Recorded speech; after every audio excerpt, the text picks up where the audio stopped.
Mais uma vez, pode baixar um pouquinho se quiser, por gentileza. Mais uma vez, a graça e a paz do Senhor Jesus Cristo esteja com esta igreja. Amém. Meus queridos, como já disse, estou imensamente grato pelo convite que nos foi feito para participar deste grande encontro que é a EBOM, Escola Bíblica de Obreiros e Membros. Glória a Deus e parabéns a todos os irmãos que se desprenderam para estarem aqui para ouvir a palavra de Deus. Por gentileza, quem não tomar assento. Meus queridos, antes de nós entrarmos na palavra, gostaria de dar um breve testemunho. No ano de 1994, o Senhor nos deu a oportunidade de contrair núpcias com a senhora Débora Soares, que não pôde estar aqui hoje, está junto com a minha filha, cuidando da livraria.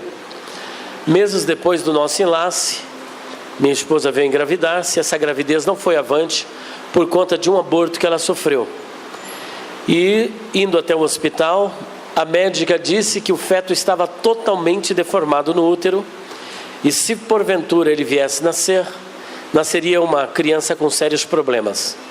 Confesso que fomos embora para casa, preocupados em que ela viesse engravidar outra vez e a criança nascesse com as características descritas pela médica. Mas sempre há uma esperança quando resolvemos depositar a nossa confiança em Deus. E assim fizemos um voto, que se o Senhor nos desse uma criança perfeita, no lugar onde pela primeira vez eu tivesse a oportunidade, estaria dando o testemunho. E se estou aqui é porque o Senhor ouviu o nosso clamor. Eu trabalhava no interior, na cidade de São Roque, que acho que não sei se está muito longe daqui, numa rádio, quando eu recebi o telefonema de que minha esposa já havia ganhado a criança e era do sexo feminino. Na oportunidade eu li o livro do profeta Samuel, o primeiro livro, capítulo 25, que fala de uma mulher muito abençoada chamada Abigail. E naquele instante o Senhor colocou no meu coração para impor na minha filha o nome de Abigail. E como eu tenho um espírito irrequieto, curioso, eu quis saber o significado do nome Abigail. Para minha surpresa, o nome Abigail é de origem hebraica. O primeiro elemento Ab é a palavra hebraica para pai. E esse Gail vem de Gilá, que em hebraico é alegria. E entre pai e alegria tem uma letra que para nós é I. Em hebraico é Yod, que é um pronome possessivo, meu. Logo, Abigail significa meu pai alegria, alegria do meu pai.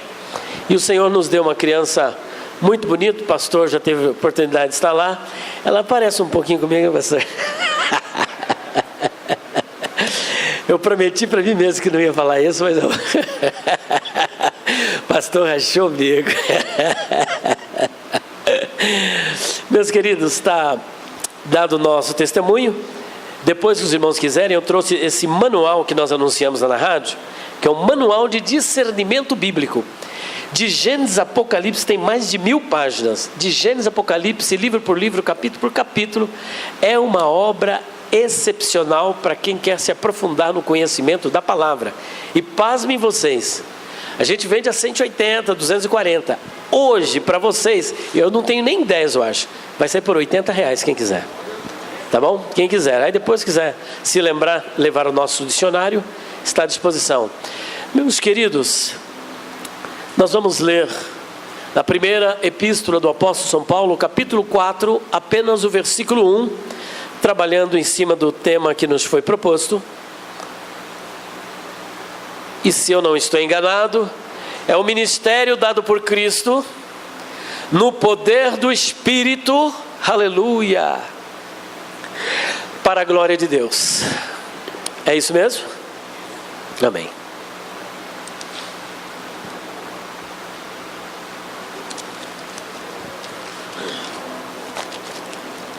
Primeiros Coríntios, capítulo 4, versículo de número 1.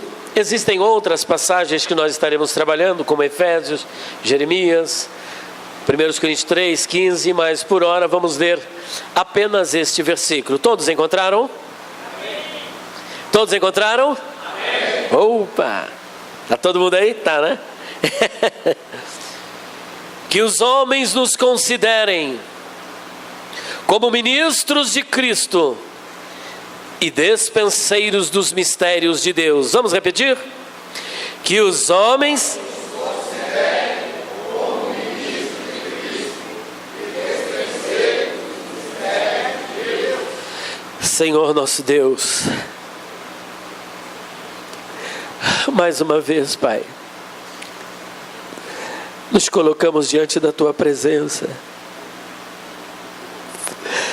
para implorar a Tua graça, o Teu amor e a Tua misericórdia,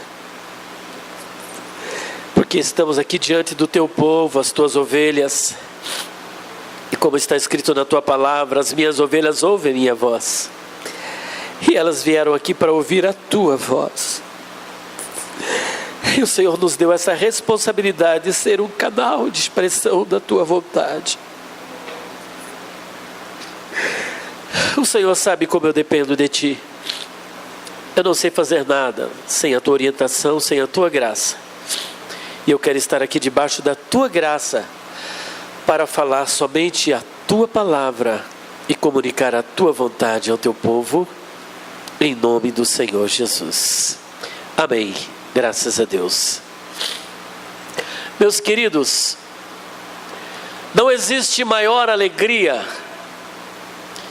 do que termos o privilégio, eu digo privilégio, de fazermos parte do ministério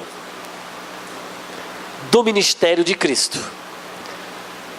Isso daí não é conquista sua. Isso não é capacidade sua, isso é privilégio. E o simples fato de você como obreiro, seja você cooperador, auxiliar, diácono, presbítero, evangelista, pastor presidente, não importa qual a sua função, você faz parte do ministério, você trabalha em favor do ministério e portanto você está sendo privilegiado. O ministério de Cristo possui 3 características, ou mais, mas que estão descritas no próprio tema. Primeiro, ministério dado por Cristo. Dado por quem? Cristo. Segundo, ministrado no poder e feito para glória de Deus. Então, primeiro, é um ministério dado por Cristo. Segundo, ministração no poder do Espírito. E não se esqueça da última: toda e qualquer ministração é para a glória dele. Para a glória dele. E quando nós falamos de ministério, às vezes tem alguns companheiros que diz o seguinte: eu sou ministro. E bem, é da verdade, o evangelista é um ministro, o pastor é um ministro. Mas eu gostaria de compartilhar algo que o apóstolo Paulo, inspirado pelo Espírito Santo, comunica nesta passagem da primeira carta aos Coríntios, capítulo 4, versículo 1, onde ele diz que os homens nos considerem como ministros de quem? De Cristo. Vamos parar por aqui. Qual é o significado da palavra ministro? Eu gostaria de ter aqui um feedback e de interagir com vocês. O que significa a palavra ministro? Quem poderia me ajudar? Um representante. Que mais? Oi? Um servidor. Começou a melhorar. Que mais? Um servo, um auxiliar. Mas vamos para a palavra que o apóstolo Paulo usa aqui nesse texto, porque é importante nós analisarmos a palavra dentro do seu contexto e do significado etimológico que esta palavra inspira dentro do texto que o autor quer comunicar para nós. A palavra ministro, como usada pelo apóstolo Paulo nessa sociedade de Corinto, na igreja de Corinto, ela vem do grego e a palavra é riperetes. Riperetes, como que é mesmo? Riperetes.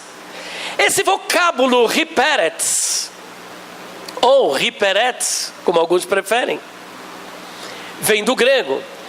Era um vocábulo utilizado na antiga Grécia e também na antiga Roma para descrever um escravo de classe inferior. Ser escravo já era um estado de humilhação, já era uma condição pejorativa. Mas neste caso, não era um escravo que ficava dentro de casa. Não era um escravo que servia ao rei. Não era um escravo que servia a um senhor. Não era um escravo que servia a um tribuno. Esse escravo aqui era alguém que havia sido condenado pelo Império Romano para remar nas galés, nas antigas embarcações, cruzando pelos meios dos mares até a morte. Era uma prisão perpétua. Remar até quando? Até a morte. Portanto, a palavra hiperetes ou hiperetes significa remador. Significa o quê? Remador. Quem já teve oportunidade de assistir o filme cujo protagonista chama-se Charlton Heston? O filme chama-se Ben-Hur, Yehudá Ben-Hur. Esse filme, ele retrata a vida de um aristocrata judeu no tempo de Cristo. Esse aristocrata foi acusado de um crime que ele não praticou, porque ele não quis ajudar um tribuno a se posicionar contra o povo judeu, porque esse tribuno havia sido designado pelo imperador para acalmar os ânimos ali em Jerusalém, na Judéia. E ele precisava de um aliado, mas esse aliado não queria ficar contra o seu povo, e por isso esse tribuno então o acusou de algo que ele não praticou. E ele foi então condenado às galés, a remar o resto da sua vida. Assistindo esse filme, esta passagem apresentada pelo apóstolo Paulo se tornou muito mais clara diante de mim, porque ele vai falar a respeito de Cristo, porque o contexto desse filme é da época de Cristo, e ele apresenta esta função do hiperetes. A primeira coisa que o remador, que este ministro, ele perdia, era o direito à sua própria vida. O ministro, portanto, a primeira verdade, para você que faz parte deste ministério dado por Cristo, e portanto você é um ministro, você é um servidor, você é um trabalhador, você é um cooperador, e muito mais, você é um servo. E a palavra servo vem do grego doulos, e na verdade é um eufemismo, bem da verdade é escravo. Você que é um escravo de Cristo, não tire isso da sua mente. A vida que você tem não é sua, ela pertence a Cristo, ela é de Cristo. Você é apenas o mordomo da vida.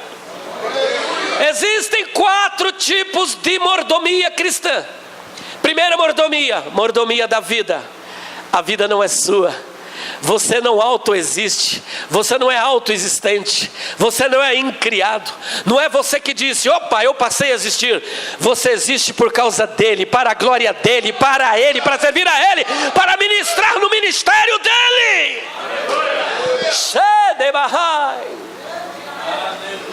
A primeira coisa que você perde é o direito à sua própria, porque a vida não é sua, a vida pertence a ele. A vida é dele. A vida é minha, eu faço o que eu quiser. Bom, se a vida é sua, então o seu ministério não é dele. Pode viver, mas se você é ministro de Cristo e teve um ministério dado por Deus, a sua vida pertence a Cristo. A sua vida é de Cristo. O apóstolo Paulo, para a igreja da Galácia, no capítulo 2, versículo de número 20, escreve: já estou crucificado com Cristo e vivo, não mais eu, mas é Cristo que vive em mim. E o viver que eu tenho agora na carne, eu vivo pela fé no Filho de Deus que me amou, e Ele deu a sua vida por mim. Portanto a minha vida não é minha vida é a vida dele, e é Ele que vive em mim.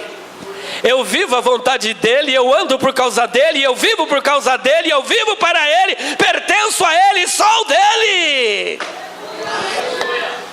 Primeira verdade então, o escravo ele perdia o direito à sua própria vida, porque ele era vendido no mercado. Ele era comprado, quando não era esse caso de acusação, ele era comprado no mercado de escravos. Lembra-se que você era um escravo de Satanás. Você vivia dominado pelo império das trevas e servia no ministério de Satanás. Mas a Bíblia diz que Deus despojou os principados e as potestades e os exibiu publicamente ali na cruz, e ele nos resgatou do império das trevas e nos transportou para o reino do Filho do seu amor, e agora você pertence a ele, você é dele. O apóstolo Paulo, para ilustrar essa questão sobre a nossa vida pertencendo a ele, ele escreve aqui o seguinte: em quem também vós estáis, depois que ouvistes a palavra da verdade, o evangelho da vossa salvação, e tendo nele também crido, fostes selados com o Espírito Santo da promessa, que é o penhor da vossa herança. Vocês foram selados com o quê? Com o Espírito Santo da promessa, que é o penhor da vossa herança. O selo, na época de Paulo, significava duas coisas. Primeiro, o selo é uma marca ou sinal que indica duas coisas. A primeira coisa que o selo indica: propriedade. Segundo, garantia. Propriedade por quê? Nos interiores, nas fazendas, onde existe atividade agropecuária, principalmente a pecuária, os criadores de gados, às vezes tem uma fazenda do lado da outra, e aqui os gados se parecem muito. Só que quando havia aquelas rixas entre os gados, eles rompiam a cerca e se misturavam um gado com o outro. Como é que um pecuarista fazia para poder identificar o que era seu e o que não era seu? Quem sabe? Como é que era? A marca, que marca? Pegava um ferro quente com as iniciais do dono, e quando aquele ferro quente estava em brasa, ele chegava no animal, que levava aquele susto porque era muito quente, e ali ficava, diga, ficava o quê? Ficava Você tem a marca da promessa, você foi marcado pelo Espírito Santo. É o selo, é a marca de propriedade, ministério dado por Cristo. Primeira coisa, reparates, você que é ministro do ministério de Cristo, a vida não é sua, pertence a Ele. Sabe por quê? Existe a marca da promessa na sua vida, a marca de propriedade, você é dele. Então o fazendeiro chegava e olhava assim e falava: esse aqui é meu, seu por quê? Ah lá, o meu nome está nele. Às vezes você tem que dar uma desviadinha, você tem que dar uma saidinha fora, mas alguém olha para você e olha assim e fala assim: você pede lá um copo de cachaça, não sei como é que eles chamam aqui, lá no Paraná fala timbuca, outro lugar marvada, sei lá, cada um lugar. Camarada olha assim: você tem uma cara de crente, você é crente? Pedro tentou se disfarçar no meio da multidão entre os judeus em Jerusalém, e ficou no meio da fogueira. Estava escandalizado com o que havia acontecido com o mestre. Mas alguém chegou nele e falou assim: você também é nazareno. Eu não. É assim, a tua fala te denuncia. Você é galileu, você tem um novo linguajar. Depois que você vem para o ministério, a sua linguagem é diferente, seu comportamento é diferente, sua vida é diferente, o seu jeito é diferente. Não tem como se confundir mais. Sabe por quê? Você foi marcado. Quantos foram marcados aqui? Foram marcados a marca da promessa, a marca do Espírito Santo. Você tem a marca da promessa registrado. Primeiro, a marca indica a propriedade. Segundo, A marca indica garantia. Quando os gregos e os romanos queriam fazer uma transação comercial, suponhamos aí comprar uma propriedade ou comprar um objeto de grande valor, até hoje é assim. Como garantia de que você vai ficar, geralmente o que eles exigem? Um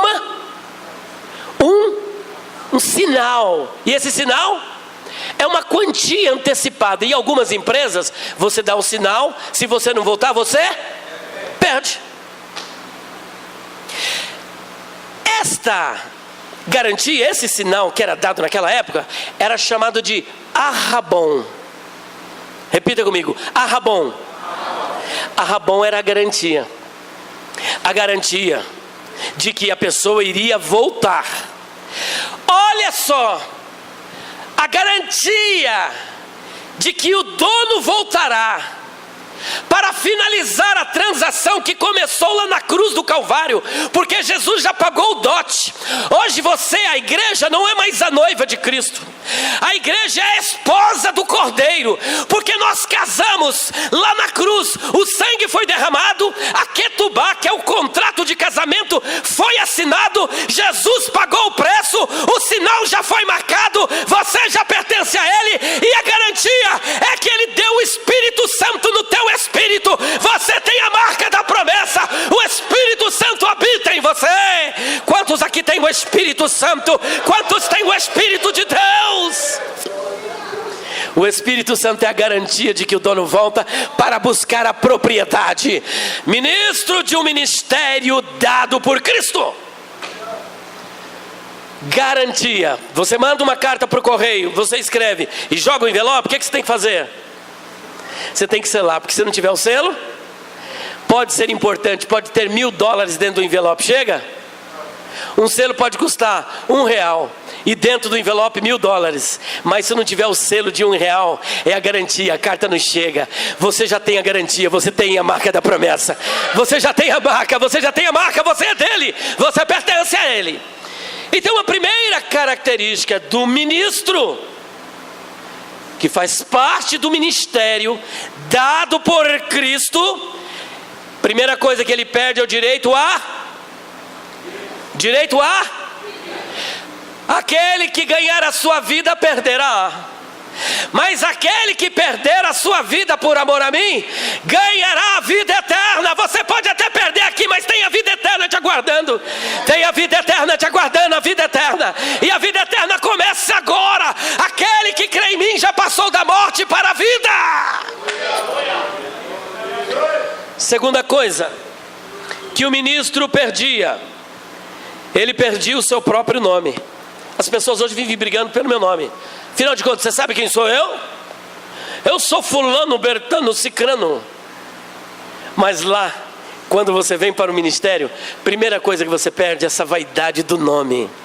Você pode ter o nome que for, você pode ser projetado na sociedade, aqui fica todo mundo no mesmo nível. Jesus não olha verticalmente, Ele olha horizontal. Aqui é tudo igual, pobre, rico, aqui não tem essa, é culto, é doutor, aqui é ministro, aqui é servo, aqui é para servir.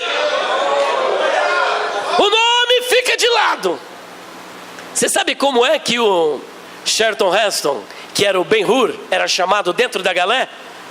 Quem sabe? Ele era chamado por um número. Agora, curiosamente, o nome para os antigos, principalmente na época de Jesus, não era apenas um apelativo, um designativo de pessoa ou coisa. O nome era muito mais do que isso. O nome estava inextricavelmente vinculado com a pessoa do seu portador. O nome estava atrelado com a pessoa do seu portador. E para os antigos, não ter nome era sinal de não existir. Quem não tinha nome, não existia. Hoje ainda, uma pessoa está caminhando pela rua, ela morre, não tem identificação, os parentes não reclamam pelo corpo. Como é que a prefeitura enterra esse cadáver? Como que? Em outras palavras, uma coisa, não é gente. Ele era qualquer coisa até aquele momento, mas a partir do momento que ele não tem nome, não tem identidade, ele deixou de ser qualquer coisa. Era o doutor fulano de tal, vai ser enterrado como indigente.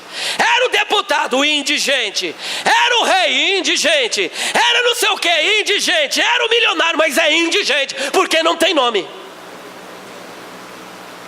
Então o ministro, a segunda coisa que ele perde é o nome. Lá era chamado por número. Aqui você perde o nome, sabe por quê? Para você não empolar o peito, não se gloriar, porque o único nome que deve aparecer aqui é o nome de Jesus. É o nome dele, é o nome dele, é o nome dele, é o nome dele.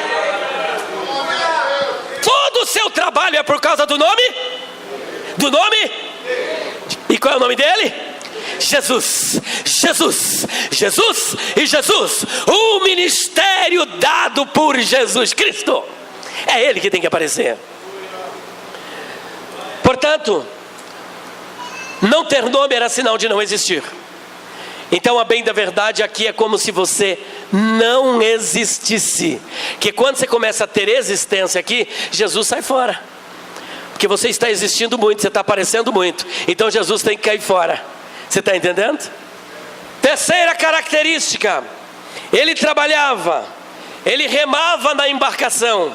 Mas sabe onde que ele remava? Lá no porão. Não era em cima. Os remadores ficavam no porão. Logo, aquela embarcação bonita. Estava tudo acontecendo. É como aqui na igreja. Está tudo aqui acontecendo. Isso aqui não é obra de uma pessoa para fazer tudo isso, né, pastor? É uma equipe. Mas não apareceu o nome de ninguém aqui, pastor. Só Jesus está sendo glorificado.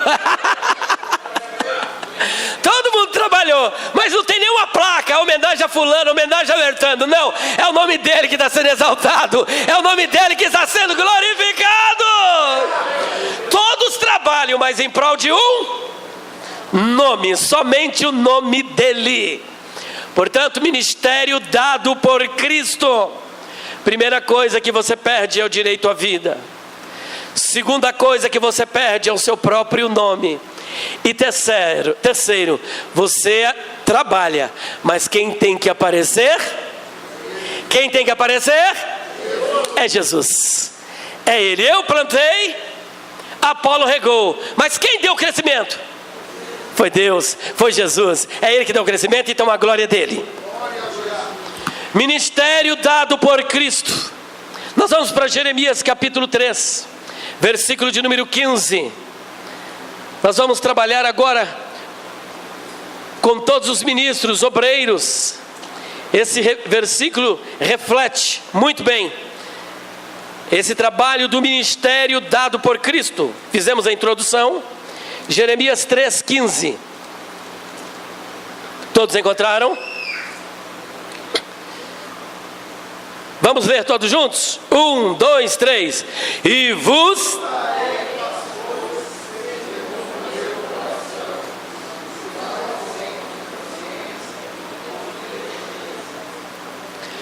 E vos darei pastores. A primeira característica do ministro, então, preste bem atenção nessa primeira parte do versículo. E vos darei pastores. Logo, a primeira característica de quem faz parte do ministério dado por Cristo é que o ministro, ele é o quê? Dado por Deus. E vos darei pastores. Nós fomos dados por Deus, chamados por Deus. Então não é você que se autoproclama, você é chamado. É Ele que te traz, que te escolhe para o ministério. A salvação, você tem o livre-arbítrio, mas no ministério é o Senhor que escolhe, é Ele que chama. E não adianta querer fugir. O final do ministério é a cruz. Quem quiser fugir, eu não sei onde é que vai cair, mas é a cruz. Jonas tentou até fugir. Os calvinistas, inclusive, usam muito esse versículo, né? Ah, você tem livre-arbítrio? Por que você não pergunta para Jonas se ele tinha livre-arbítrio? Ele tinha sim. Ele tinha tanto que ele foi para Tarsis. É que Jonas não estava à procura de salvação, porque ele já era salvo. Acontece que Jonas, na tradição rabínica, ele é chamado de Ionah Hanavi, ou seja, o profeta Jonas, lá da Galileia, lá de Gat-Hefer. Ele era um profeta de Deus e estava querendo se esconder por falta de amor, graça e misericórdia dos ninivitas. Mas o Senhor falou: não, é você.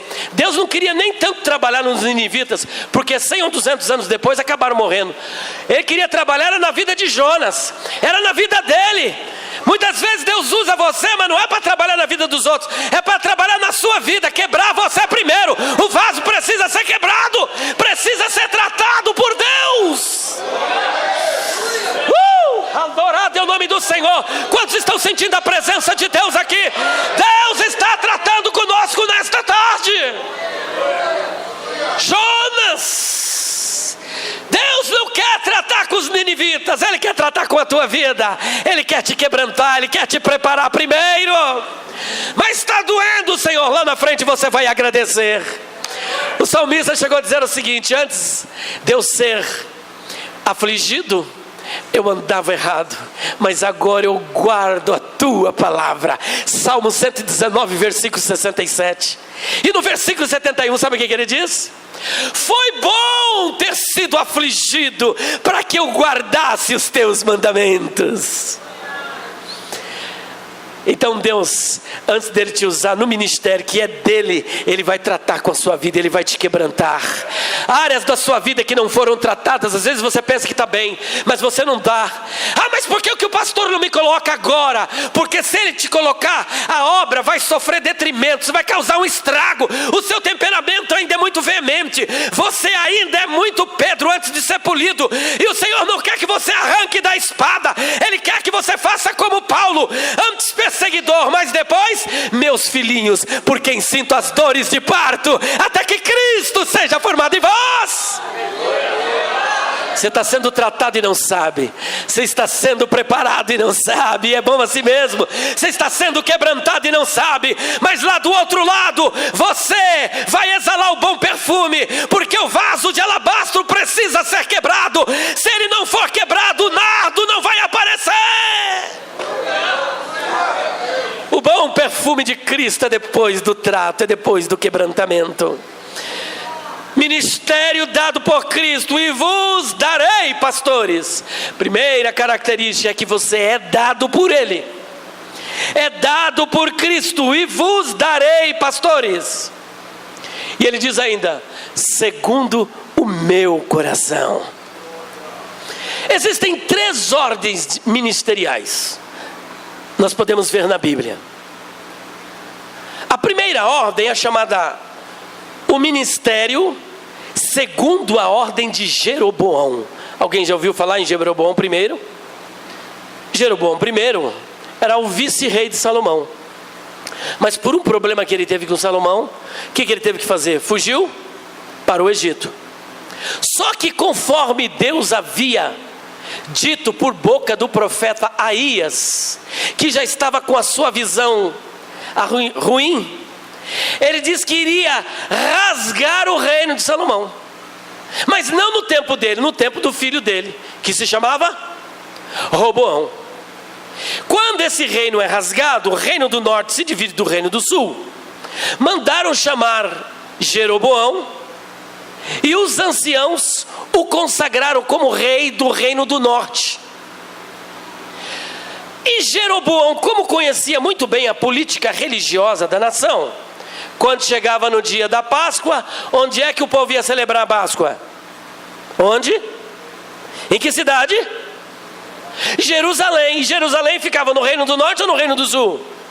No reino do sul. E quem reinava no reino do sul? Roboão. Quando iam participar da festa do Pentecostes, onde que era a festa era feita? Em Jerusalém. A festa dos tabernáculos é em Jerusalém. Hag HaShavuot, Jerusalém. Hag HaBikurim, que é a festa das primícias, Jerusalém. Tinha que ser no templo. O serviço tinha que ser no templo. Jeroboão falou: pera um pouquinho, se eu deixar esse povo sair lá do reino do norte e subir para Jerusalém para a festa, Roboão vai fazer a cabeça deles, e quando eles voltarem aqui, estarão todos revoltados contra mim e vão me matar. Qual foi a estratégia de Jeroboão? Quem se lembra? ele construiu 2 altares ao bezerro de ouro. Esse bezerro de ouro que o povo adorou na época de Moisés, lá no deserto, em Êxodo capítulo 32, é uma cópia de uma divindade mitológica cultuada no Egito, chamada Haps. Era o boi Haps. E esse boi, na mitologia egípcia, era a ressurreição de uma outra divindade chamada Osíris, que teve uma peleja nos céus contra uma outra divindade chamada Sete, por causa de uma deusa chamada Ísis. Isso na lenda egípcia, gente. Isso não está na Bíblia. Para vocês verem como que as divindades surgem de uma lenda, de uma mitologia. E nessa peleja, Osíris saiu perdendo, e os seus órgãos genitais caíram no rio Nilo, e por isso a prosperidade do Nilo eles atribuem a isso.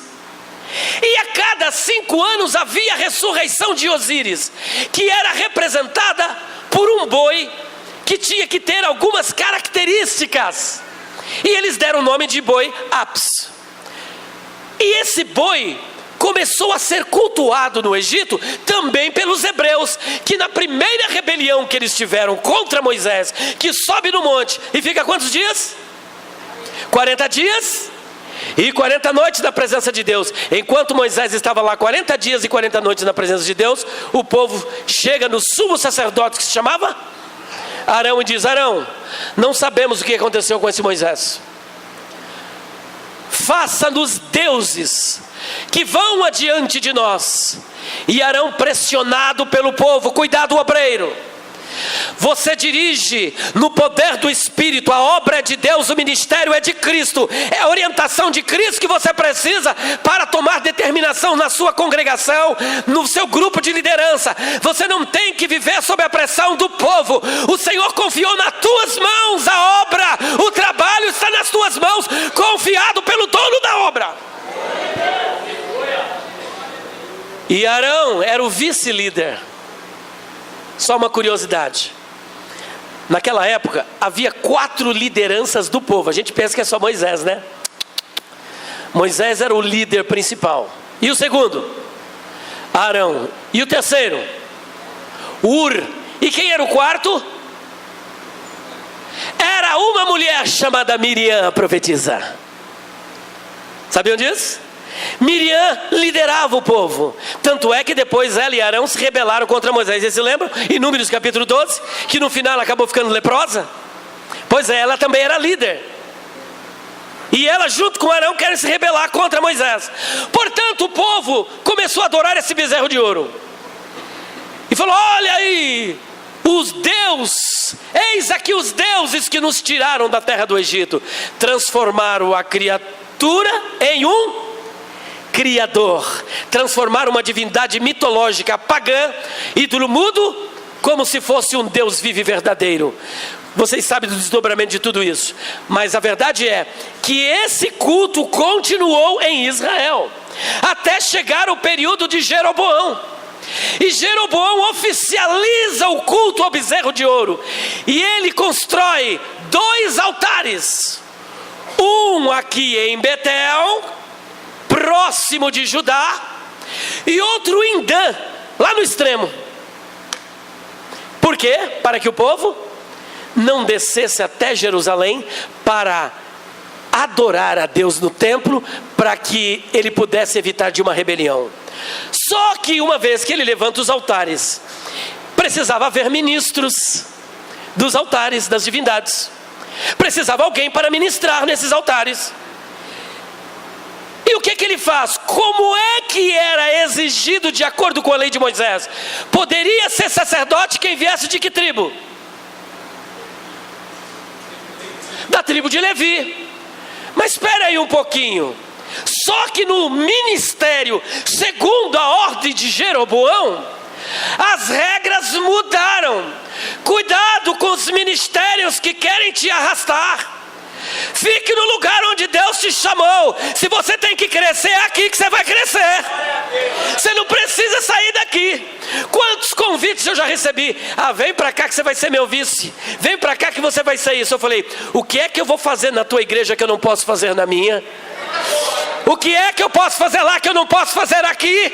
Então, se eu posso ser tão útil lá, eu vou pegar toda essa utilidade e vou fazer no meu ministério. É o meu ministério que vai crescer. Estou plantado. Jeroboão, as pessoas chegavam o seguinte. Chegava um camarada que era da tribo de Dan. Sabe que eu sempre cultivei essa vontade de ser sacerdote? Sabe aquelas pessoas que querem ser, você ser, quem deseja o episcopado? Excelente coisa, deseja. Mas essa conjunção subordinada, adversativa, ela dá um tapa na nossa orelha, né? Mas, porém, no entanto, entretanto, tem algumas exigências. Só que lá não tinha exigência nenhuma. Você tem vontade? Sim. Vem cá, olho na cabeça dele, era sacerdote. Era o sacerdote segundo a ordem de... Cuidado com estas precipitações, porque você pode estar sendo ordenado por um sacerdócio errado, espúrio, para ministrar diante de um falso Deus, de um Deus mudo, sem a bênção do Deus verdadeiro. Continue sendo cooperador aqui. É melhor ser cooperador aqui do que ser presidente lá no inferno. Fica aqui onde Deus te plantou. Fique aqui onde Deus te chamou. O que você vai fazer? Faça aqui. Primeira ordem, segunda ordem de Jeroboão. A segunda ordem ministerial que nós vemos é a ordem de Arão. Para ser sacerdote ou sumo sacerdote, segundo a ordem de Arão, a pessoa precisava pertencer a que tribo? De Levi. Só que não bastava ser da tribo de Levi. Existia uma outra exigência na época de Moisés. A tribo de Levi, quando saiu do Egito, era pouco mais de 22 mil pessoas. E essas pessoas estavam divididas em famílias. A primeira família era chamada família dos Meraritas. A segunda, família dos Gersonitas. E a terceira família era chamada família dos Coatitas. E era somente da tribo de Levi, da família de Coate, que poderia ser sacerdote. Para vocês terem uma ideia, mesmo sendo da tribo de Levi, se não fosse da família de Coate e não fosse sacerdote, nem sequer podia ver a arca, não podia tocar na arca. Havia uma exigência muito grande. E é por isso que lá em Hebreus capítulo 5 versículo 4 está escrito assim: ninguém toma para si esta honra, a não ser como Arão, que foi chamado por Deus. Então havia toda uma exigência, precisava ser chamado por Deus. Só que há um outro ministério, e esse ministério é o ministério segundo Jesus Cristo, que é segundo a ordem de Melquisedeque. Jesus quebra todo o protocolo. Jesus quebra os paradigmas. Ele não vem da tribo de Levi, ele não vem da família de Coate. Jesus é da família de Judá, é da tribo de Judá. Só que o sacerdócio dele não é um sacerdócio que perece, é um sacerdócio eterno, porque ele ressuscitou e vive pelo século dos séculos. E para fazer parte do ministério dado por Cristo, você tem que ser chamado por Cristo, você precisa ser dado por Cristo. E curiosamente, aqui não é para qualquer um que quer. Aqui não é segundo a ordem de Jeroboão, e aqui também não é segundo a ordem de Arão. Aqui é segundo a ordem de Jesus Cristo. É Ele que dá o ministro para a igreja, é Ele que chama, é Ele que escolhe. E Ele escolhe quem quer, quando quiser, do jeito que Ele quiser. E não adianta, mas ele chegou faz 2 anos, já ocupou o ministério. Quem chamou foi Cristo, quem deu foi Cristo, quem resolve é Cristo. Aqui Cristo quebra o protocolo. Só para vocês terem uma ideia, Jessé tinha quantos filhos? Quem se lembra? Todo mundo diz que é 7, mas eram 8. 8 filhos. Os primeiros todos, preparados para a guerra. Escudeiro, lançavam bem da espada, preparados e tal. Mas quem é que Deus escolheu? Davi para reinar. Davi tinha 17 anos, era o pastor de ovelhas, estava lá no meio do mato, cheirando ovelha, trabalhando com as ovelhas, no meio das ovelhas. A característica do ministro é esse, ele está no meio das ovelhas, ele tem cheiro de ovelha, ele já está trabalhando antes de receber o título. Você não recebe título para ser, você recebe título porque você já é, porque Deus já te viu, Ele já te deu, Ele já te escolheu, Ele já te chamou, você é dele, faz parte do ministério de Cristo. Com Cristo não tem apadrinhamento, com Cristo não tem cara bonita. Com Cristo Ele não olha o tamanho do seu dízimo, Ele olha o seu coração. Samuel, não olhe para a aparência, porque o homem olha a aparência, eu olho para o coração. Davi já estava envolvido na obra, até o pescoço, ele já estava até dando a vida pelas suas ovelhas. Ele estava habilitado para ser. Deus chamou Davi, Deus chamou Jefté. Olha as pessoas que Deus chama. Quem era Jefté? Ele era um filho bastardo. Filho de quem? De uma prostituta. Filho bastardo. Alguém desqualificado para o ministério. Bastardo, filho de prostituta. E os seus irmãos fizeram o que com ele? Baniram ele, deserdaram ele. E ele foi viver no meio dos vagabundos, dos bandidos. Quase um chefinho de quadrilha. Havia uma gangue e Jefté liderava, mas Jefté não se colocou como líder. As pessoas começaram a segui-lo. A pessoa que tem o perfil do líder, o ministério dado por Cristo, olhe para trás, vai ter alguém te seguindo, alguém te acompanhando. Você não precisa dizer eu quero ser, você vai começar a ser sem perceber, vai ter alguém te seguindo, alguém te acompanhando. E Jefté liderava eles. Quando o povo se viu em aperto, se lembraram de Jefté, porque apesar de ser filho de uma prostituta, apesar de ser bastardo, quais eram as qualidades de Jefté? Quem se lembra? Valente, corajoso, valoroso, guerreiro, não tinha medo de urso nem de leão, não tinha medo do inimigo, era homem valente, bravo. E isso eles não tinham. Eles tinham coragem para mandar embora, mas não tinha coragem para meter a mão na obra. Tem gente que tem coragem de criticar o que você está fazendo, mas não tem coragem de fazer o que você faz. Então continue fazendo. Você foi chamado, quem te chamou foi Ele.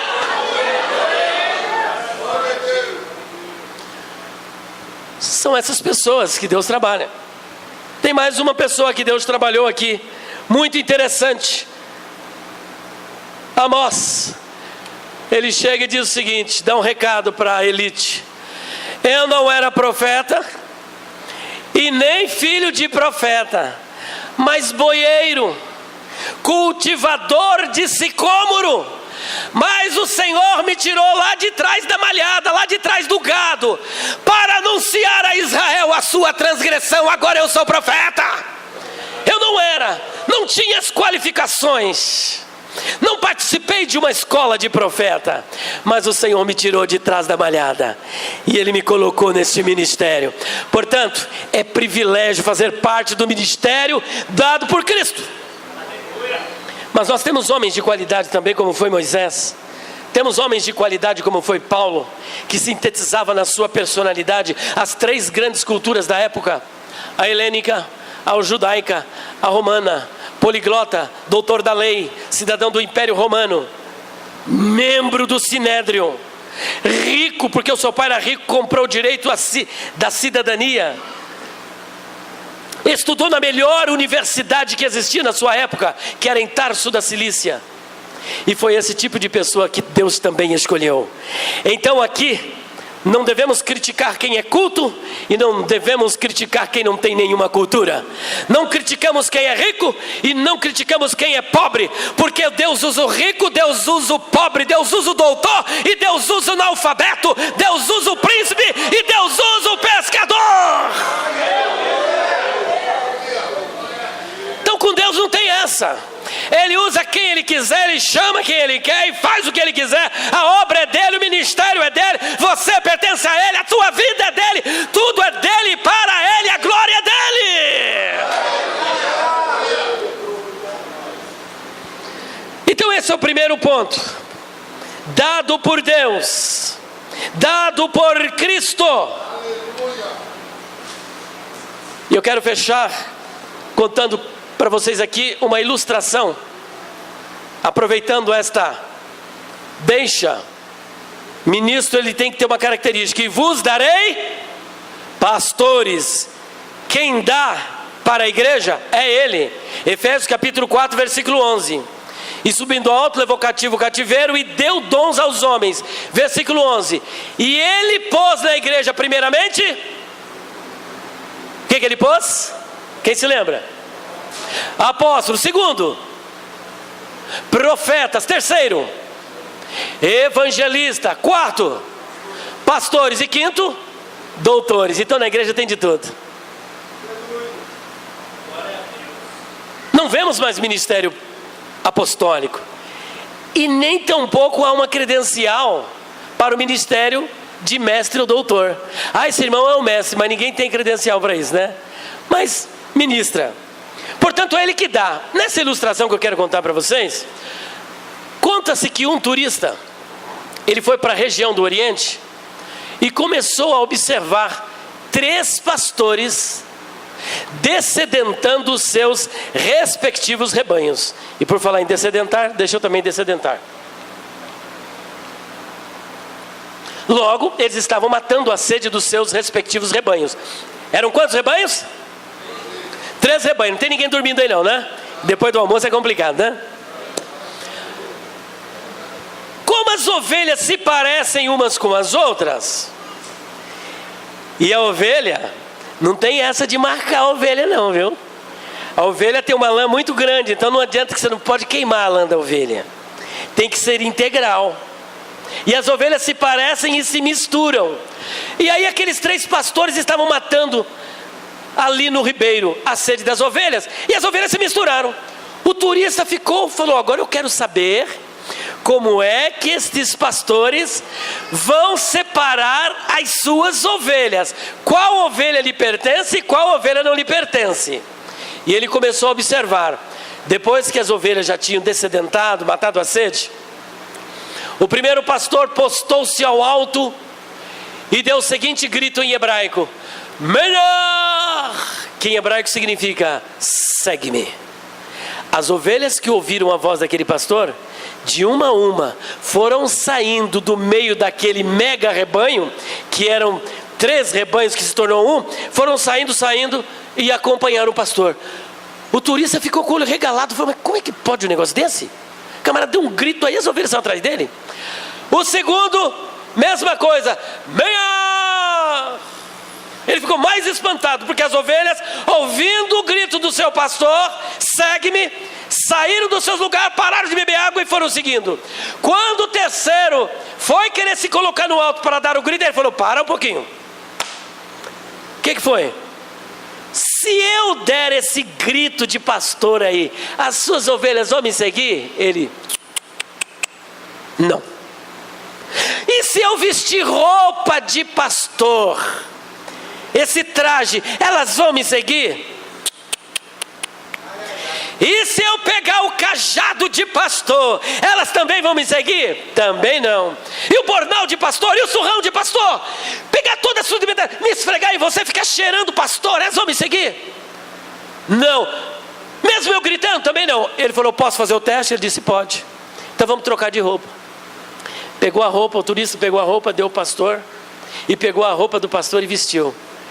E pegou o cajado de pastor, roupinha de pastor, sandalinha de pastor, cajadinho de pastor, bornalzinho de pastor, credencial de pastor, documento de pastor, gravata de pastor, terno de pastor, e foi com toda a indumentária de pastor e deu grito: melhor!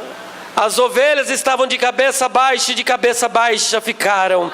Ninguém o seguiu. Sabe por quê? Não adianta ter roupa de pastor, credencial de pastor, Bíblia de pastor, grito de pastor.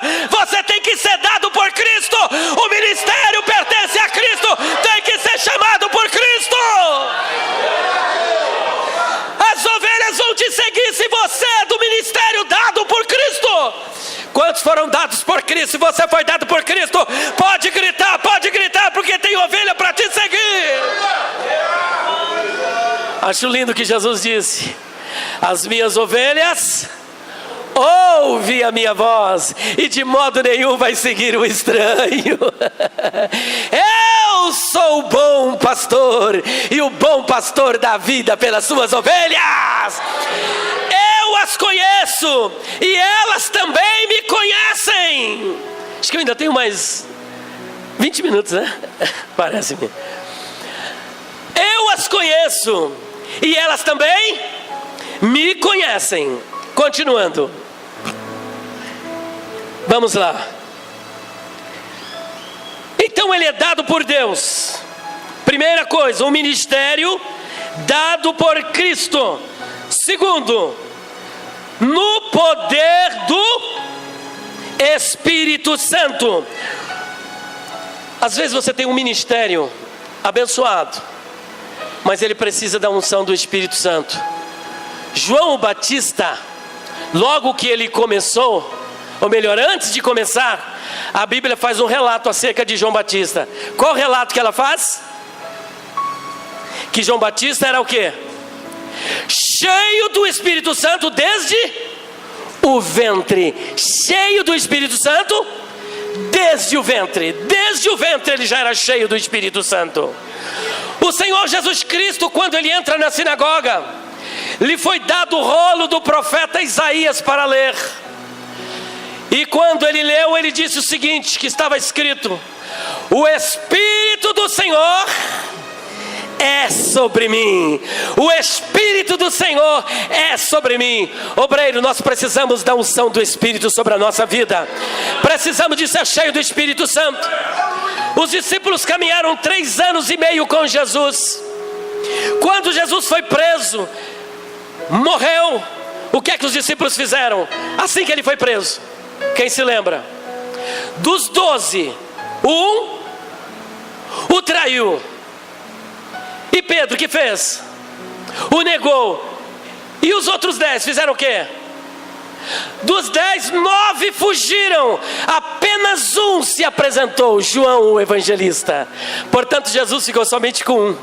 Então, obreiro, de repente você diz assim: olha, parece que está todo mundo contra mim. Fique preocupado se o Senhor está com você, se o seu ministério é um ministério ungido. Se o seu ministério é ungido pelo Espírito Santo, ainda que dos 12, 11 te abandone, o Senhor continuará contigo, o seu ministério vai prosseguir, Ele vai continuar, Ele não vai parar, não!